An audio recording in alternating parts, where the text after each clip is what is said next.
Hello friends, welcome to बसमा classes. आज का टॉपिक होने जा रहा है हमारा एक सफल अनुवादक के गुण क्या हैं। तो चलिए हम देखते हैं। बीएड वालों के लिए वेरी इंपॉर्टेंट क्वेश्चन है, बाकी सभी छात्र इसे देख सकते हैं।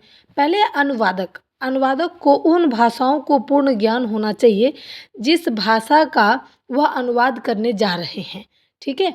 और साथ ही जिस भाषा में अनुवाद किया जाना है। अनुवादक जो अनुवाद करते हैं उस व्यक्ति को कहा जाता है, और वो जो भाषाओं में अनुवाद करना चाहते हैं उन भाषाओं को उन्हें पूरा ज्ञान होना चाहिए, चाहे वो जो भी भाषा हो। और जो भाषा वो सुन रहे हैं, जिनको अनुवाद करना है, वो भी भाषा उनको आनी चाहिए। यानी कि जिसमें अनुवाद करना है वो भी, और जिस चीज़ को अनुवाद करना है वो भी, दोनों भाषाएं आनी चाहिए। उसके बाद है हमारा अनुवादक को सरल शब्दों का इस्तेमाल करना चाहिए जिससे आम जन समझ सके। यानी कि अगर कठिन शब्द हैं तो उस शब्द को सरल शब्दों में कन्वर्ट करें, सरल शब्दों का इस्तेमाल करें, ताकि आम जनताओं को, आम जन को, आम लोगों को समझ में आ सके। उसके बाद आता है हमारा अनुवादक को शब्द या वाक्यांश, शब्दों या फिर वाक्यांशों को अनुवाद करते समय तोड़ मरोड़ कर प्रस्तुत ना करें। यानी कि कोई भी चीज़ को सरल बनाने के चक्कर में, छोटा बनाने के चक्कर में उसे तोड़ मरोड़ करके ना प्रस्तुत करें। यानी कि जो शब्द जैसा है उसको उसी तरीके से, उसी भाषा में, उसी शब्द में, उसी वाक्यांश में, यानी कि वाक्यांश मतलब लाइन, शब्द मतलब एक एक शब्द, उसी शब्दों में अनुवाद करें। यानी कि अनुवाद करना चाहिए, ठीक है। उसके बाद है अनुवादक को शांत सरल स्वभाव का होना चाहिए। यानी कि जो अनुवाद करने वाला व्यक्ति है वो शांत स्वभाव का हो और उसके स्वभाव में थोड़ी सरलता भी हो। ऐसे नहीं है कि वो शांत हो, उसके शब्द एक ही बार कठिन कठिन निकले, ऐसा नहीं है। उसके स्वभाव में एकदम नियंत्रण, मतलब स्लोली जो बोलते हैं, एकदम शांत वातावरण जो होता है उस तरीके से हो, और सरल स्वभाव के हो। यानी कि आप कुछ भी पूछे तो उनका आराम से शांत स्वभाव से उत्तर दे सके, ताकि उनमें कोई चिड़चिड़ापन ना हो। अगर ऐसा होगा तो अनुवाद करते समय उन्हें बहुत ही दिक्कत आएगी, वो बहुत ही चीज़ का नुकसान करेंगे। साथ साथ जिस चीज़ को अनुवाद करें वो भी उनसे अच्छे तरीके से नहीं हो पाएगा। इसलिए अनुवादक, जो व्यक्ति अनुवाद करते हैं, उनका स्वभाव जो है वो सरल होना चाहिए, शांत होना चाहिए। अब देखेंगे ये भी गुण ही थे, और ये 10 गुण मैंने अलग लिखे हैं। अब पहला है मूल निष्ठित का निर्वाह। यानी कि जो मूल चीज़ है, जो मूल बिंदु है, उसका ही अनुवाद करना चाहिए, कोई अलग से एक्स्ट्रा उसमें ऐड नहीं करना है, ठीक है। उसके बाद आता है स्रोत भाषा एवं लक्ष्य भाषा की निपुणता।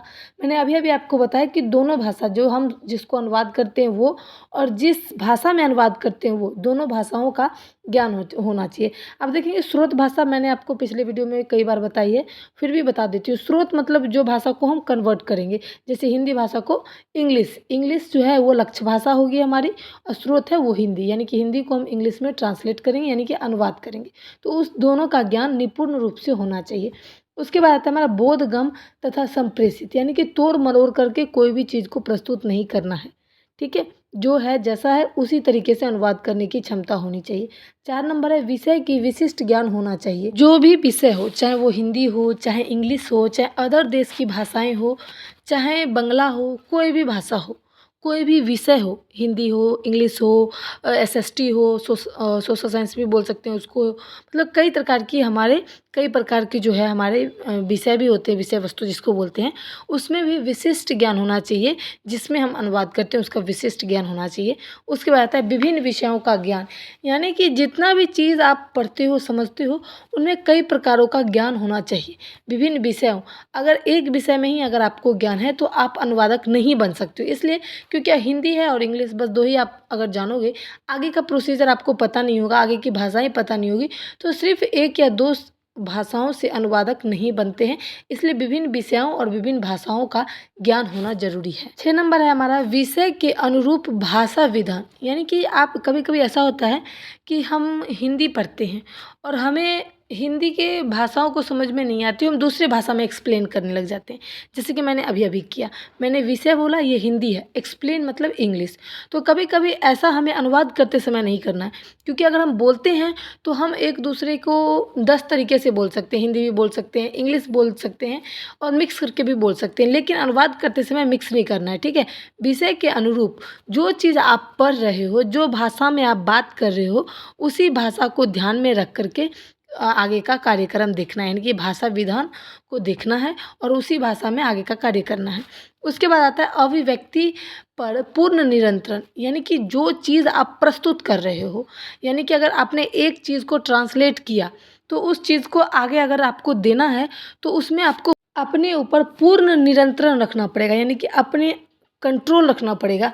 अगर हम किसी के सामने कोई चीज़ को प्रस्तुत करते हैं खास करके अपना, तो उसको अपने ऊपर नियंत्रण रखना ज़रूरी है, यानी कि काबू, अपने इंद्रियों पर काबू रखना ज़रूरी होता है, उसको हम नियंत्रण भी कहते हैं।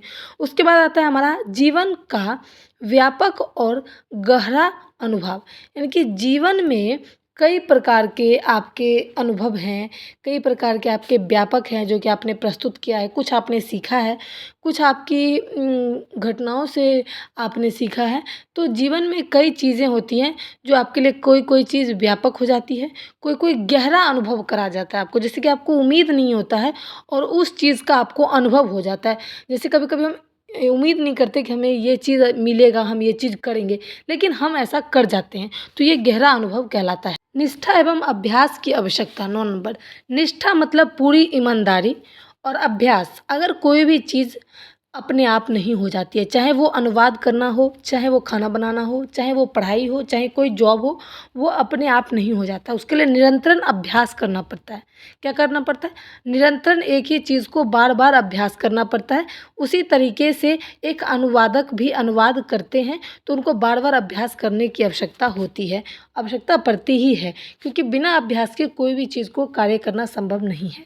उसके बाद आता है हमारा 10 नंबर, शुद्ध तथा प्रभावमयी भाषा का प्रयोग, यानी कि जैसे कि खाना में ही अगर हम कहते हैं कि शुद्ध घी खाएंगे, प्रभावमयी यानी कि ऐसा खाना खाएं जो हमारे शरीर में प्रभाव करे। प्रभाव मतलब क्या? एक तो प्रभाव का मतलब होता है हमारे अंदर अच्छा करे, एक खराब करे। तो प्रभावमयी भी 2 प्रकार के होते हैं। तो इसमें ये कहा जा रहा है कि जो भी चीज़ आप अनुवाद कर रहे हो वो शुद्ध होना चाहिए, यानी कि साफ-साफ शुद्ध, उसमें कहीं पर भी त्रुटि नहीं होनी चाहिए, कहीं पर भी गलतियाँ नहीं होनी चाहिए। प्रभावमयी भाषा का प्रयोग अनुवाद करते समय ऐसा करना चाहिए जो लोग पढ़ रहे हों उनके अंदर प्रभाव पड़े, यानी कि उस चीज़ को पढ़ के उस व्यक्ति के ऊपर प्रभाव पड़े, प्रभाव दिखाई पड़े, वैसे भाषा का प्रयोग करना चाहिए अनुवादक को। अनुवादक को वैसे भाषा का प्रयोग करना चाहिए, इसीलिए अनुवादक ने 10 गुण को स्पष्ट रूप से समझाया है। मैंने 10 इधर बताए हैं और 4-5 उधर भी बता दिए हैं।